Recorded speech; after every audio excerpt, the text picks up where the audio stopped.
Sometimes, a disappearance doesn't begin with violence, but with a single, silent step into the unknown.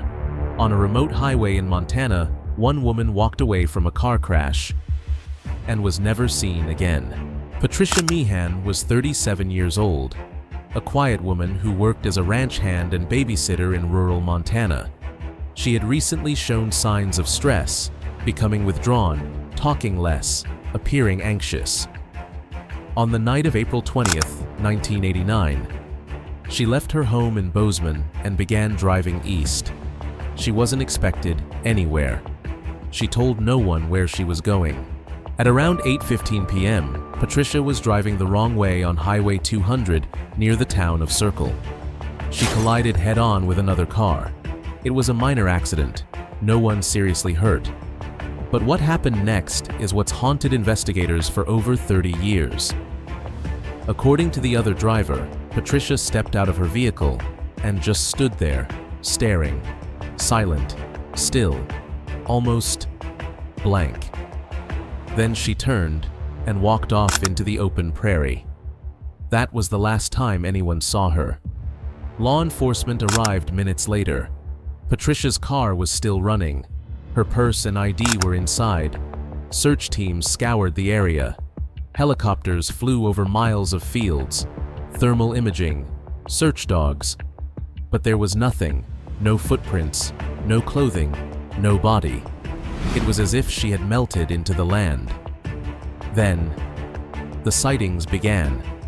Over the next year, people across the western U.S. reported seeing a woman who matched Patricia's description. In Washington, a waitress said a quiet woman came in, paid cash, and whispered, "Please don't tell anyone you saw me." In Seattle, a woman resembling Patricia was seen staring at herself in a mirror at a bus station for over 20 minutes, then vanishing. Police investigated dozens of leads. Nothing ever stuck. Some believe Patricia suffered a psychotic break, triggered by deep stress or trauma. Others think she may have chosen to disappear, starting a new life under a new name. But in a world full of surveillance, paper trails, and digital footprints, how can a person just walk away and leave nothing behind? Patricia Meehan walked into the dark, and no one has followed her since. On the surface, Collier County, Florida is a peaceful place. Palm trees, golf courses, a slice of the American dream. But in the early 2000s, something dark was happening in its shadows.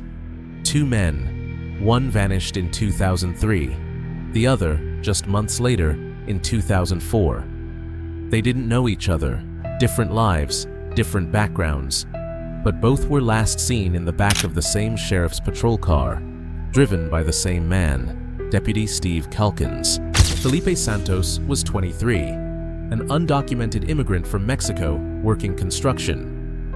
On October 1st, 2003, he was involved in a minor car accident on his way to work. Deputy Calkins responded and took Felipe into custody. But instead of booking him, Calkins claimed he changed his mind, said he dropped Felipe off at a nearby Circle K gas station. Felipe was never seen again. Just 3 months later, January 12, 2004, another man vanished. Terrence Williams, age 27, a father, a pizza delivery driver. His car broke down after a party. Witnesses saw Calkins stop and speak with him. Then, again, Terrence vanished. Calkins claimed he also dropped him at a convenience store. Again, no receipts, no security footage, no witnesses. The cases drew national attention. Activist Tyler Perry offered a $200,000 reward. Civil rights attorney Ben Crump got involved. But despite all of it, no arrests, no charges, no justice. Deputy Steve Calkins was eventually fired, but never criminally charged. Investigators, both local and federal, have pored over the files. They've searched, interviewed, reanalyzed, but they still can't answer the one question that matters. Where are Terrence Williams and Felipe Santos? Two men vanished after encounters with law enforcement. No bodies, no proof, no closure. For the families and the investigators left grasping in the dark, this case isn't just cold, It's haunting.